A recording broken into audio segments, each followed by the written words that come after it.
प्रेम के विषय के साथ बहुत सारे भाव जुड़े हैं और इसके बारे में बहुत सारी सुंदर काल्पनिक बातें कही गई है।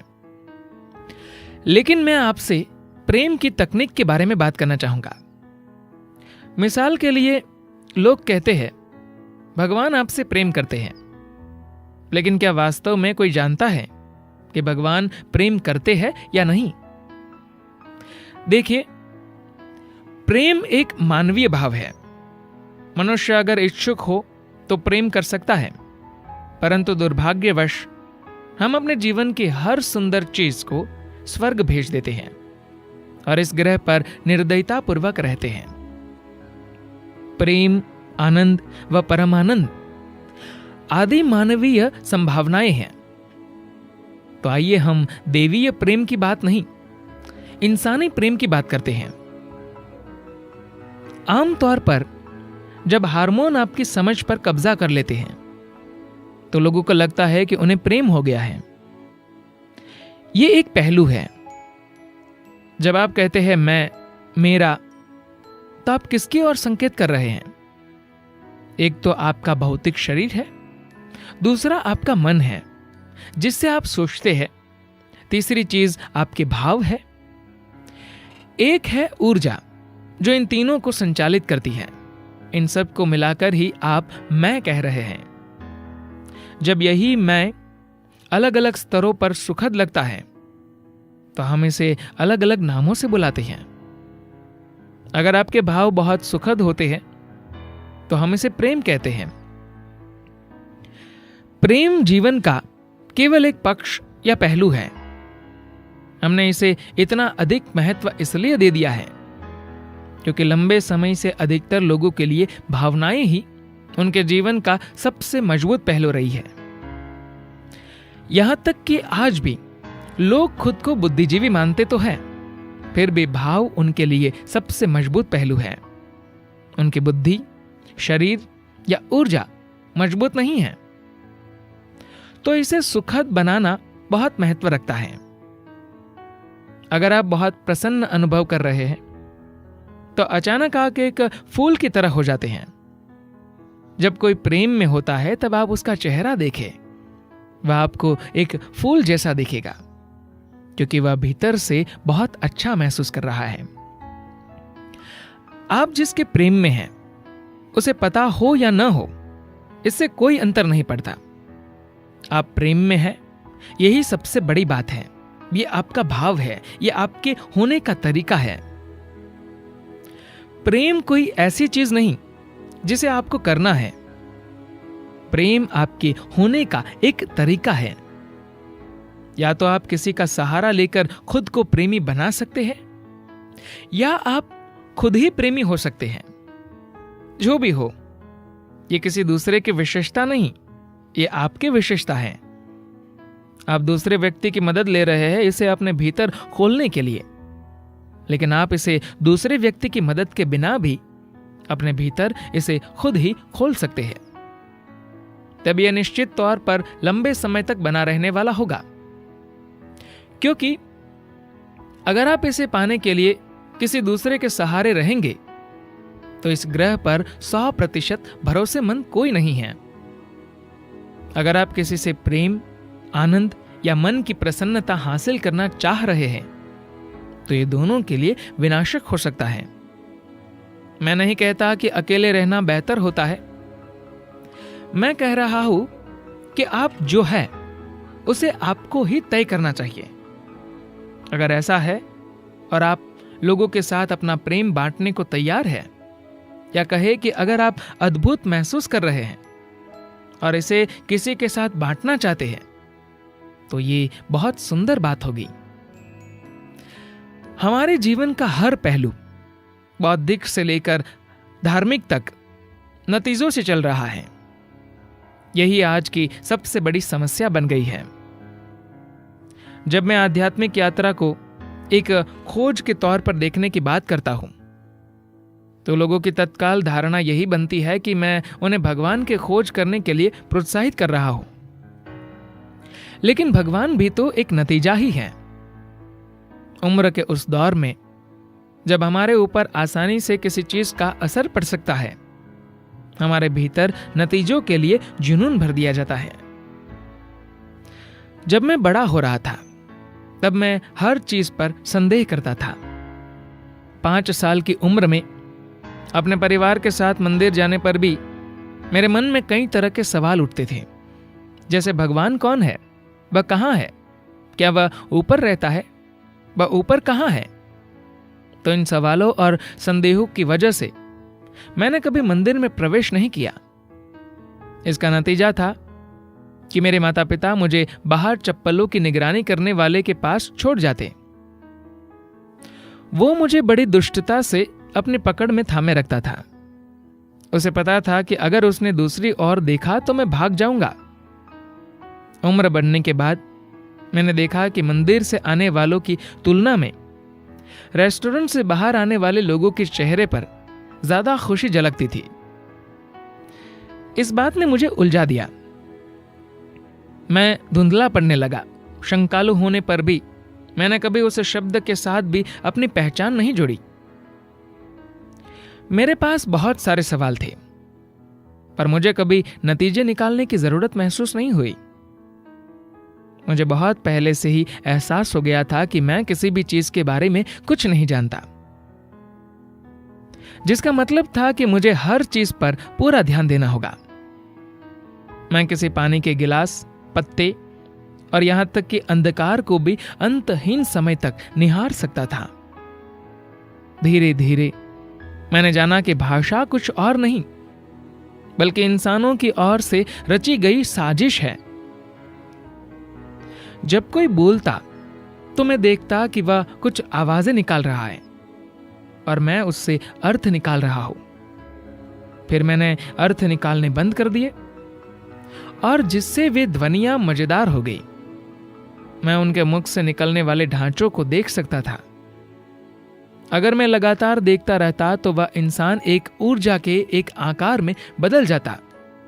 केवल पैटर्न ही बचे रह जाते।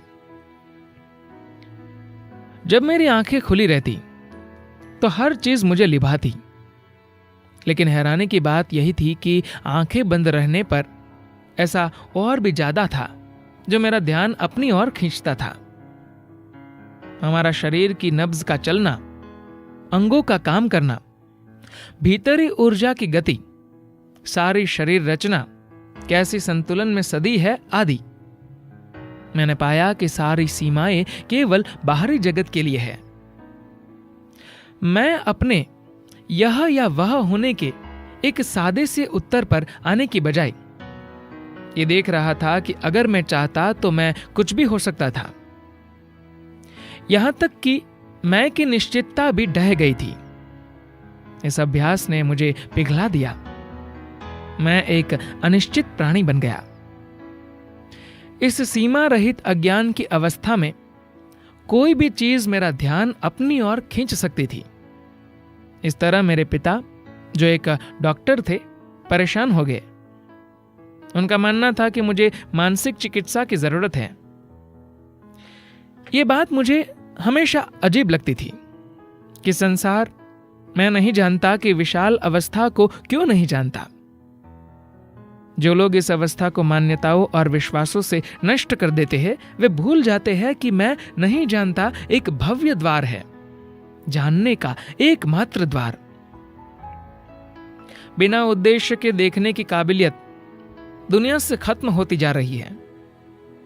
हर कोई एक मानसिक जीव की तरह हर चीज को एक मतलब देना चाहता है।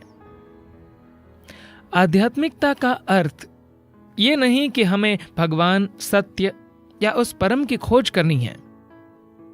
यह हमारे बोध को बढ़ाने से जुड़ी है। इस तरह आपकी देखने की क्षमता बढ़ती है। मैंने अपने जीवन में कभी किसी चीज की तलाश नहीं की और मेरे जीवन का प्रयास यही रहा है कि लोगों को यह सिखाया जाए कि देखा कैसे जाए। अगर आप सही मायने में आध्यात्मिकता को जानना चाहते हो तो किसी चीज को मत खोइए, केवल देखना सीखिए। सिर्फ शरीर को शुद्ध करने से भगवान नहीं मिलेंगे। एक प्रश्न है, सद्गुरु, दक्षिणी अमेरिका में ओझा एक खास तरह की क्रिया करते हैं जिसे अयावस्का नाम से जाना जाता है। क्या आप इसके बारे में कुछ बता सकते हैं? सद्गुरु कहते हैं, आप उल्टी करना चाहते हैं?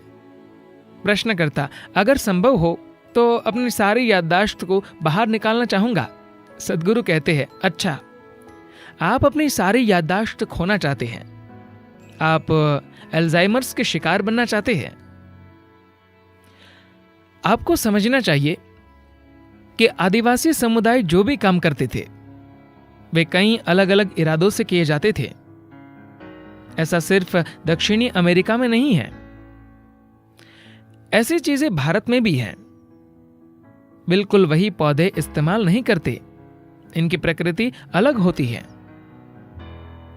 लेकिन उससे शरीर की पूरी सफाई हो जाती है। जंगल में रहने वाले लोगों के लिए यह बहुत जरूरी था, क्योंकि अगर आप जंगल में जाकर रहते हैं तो आपके शरीर में तरह तरह के और काफी संख्या में परजीवी पलने लगते हैं। हाल के रिसर्च में पाया गया कि बिल्ली के मलमूत्र के आसपास रहने वाले लोगों के दिमाग में एक तरह का परजीवी पाया जाता है। सोचिए कि अगर आप बाघ के मलमूत्र के पास रहे तो आपका क्या होगा? फिर तो घरेलू बिल्ली के मुकाबले यह बहुत अधिक हो सकता है। जब आप प्रकृति के बीच प्राकृतिक तत्वों के साथ रहते हैं तो आपके शरीर में परजीवियों की संख्या बहुत बढ़ जाती है। कुछ परजीवी जीवन के लिए खतरनाक हो सकते हैं या शरीर को नुकसान पहुंचा सकते हैं, लेकिन अधिकांश ऐसा नहीं करते। वे आपके शरीर में पलते हैं और थोड़ा फायदा भी पहुंचाते हैं, इसलिए शरीर उनसे ज्यादा नहीं लड़ता।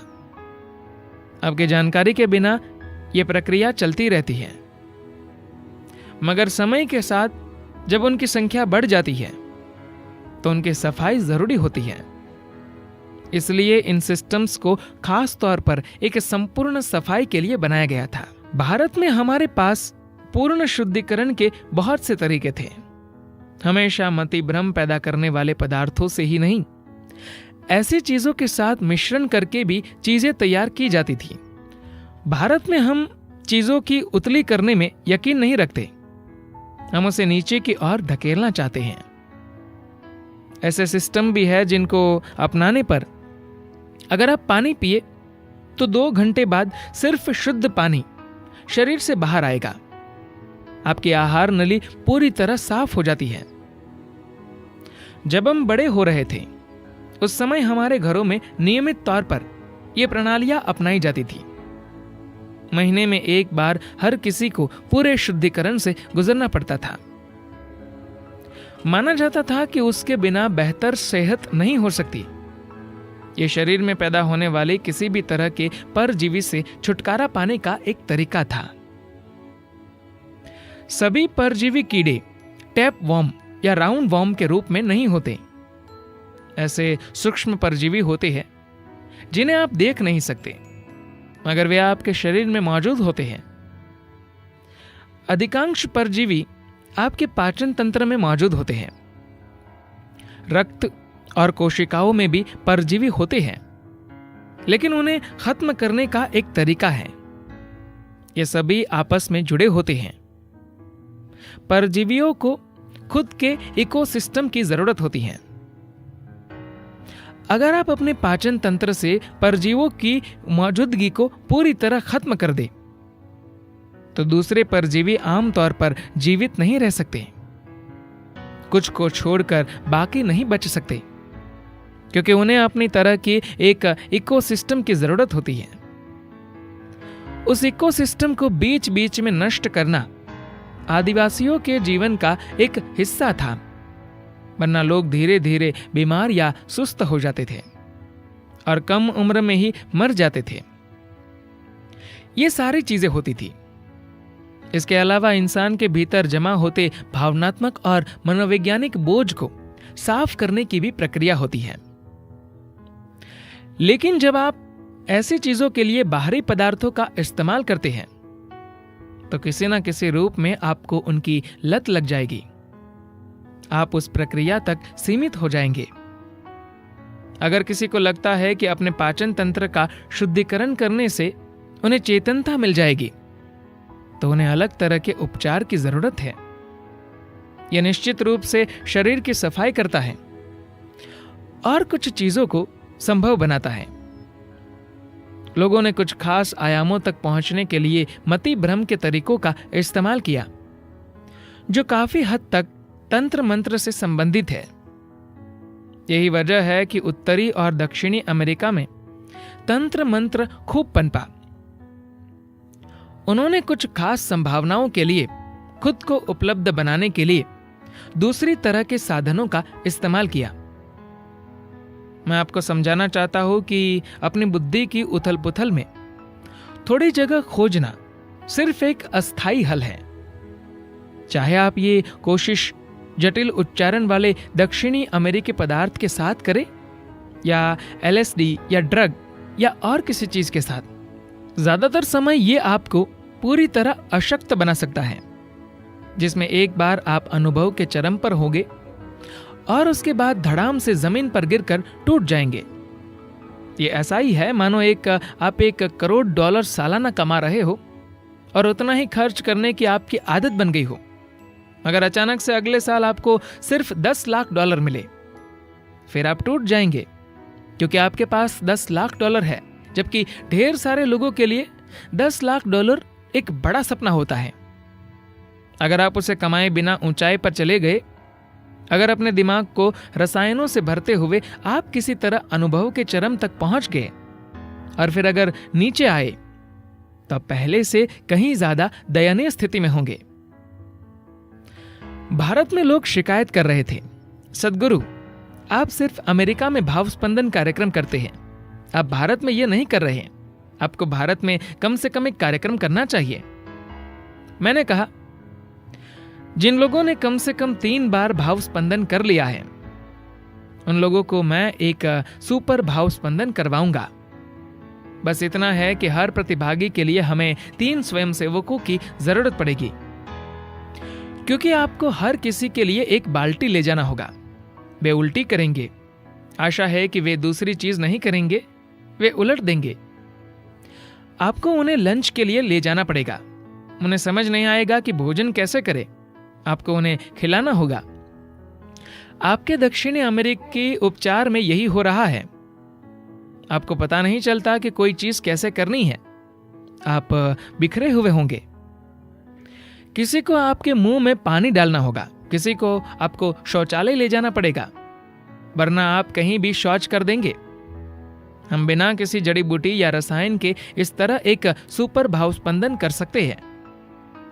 हम आपके उस आयाम को बेहतर कर सकते हैं जो हर स्तर पर एक जबरदस्त शुद्धिकरण होगा, मगर इसे चेतनता समझने की गलती न करें। हाँ, ये आपको एक तरह से राहत देगा, मगर आपको कहीं नहीं ले जाएगा। धन्यवाद।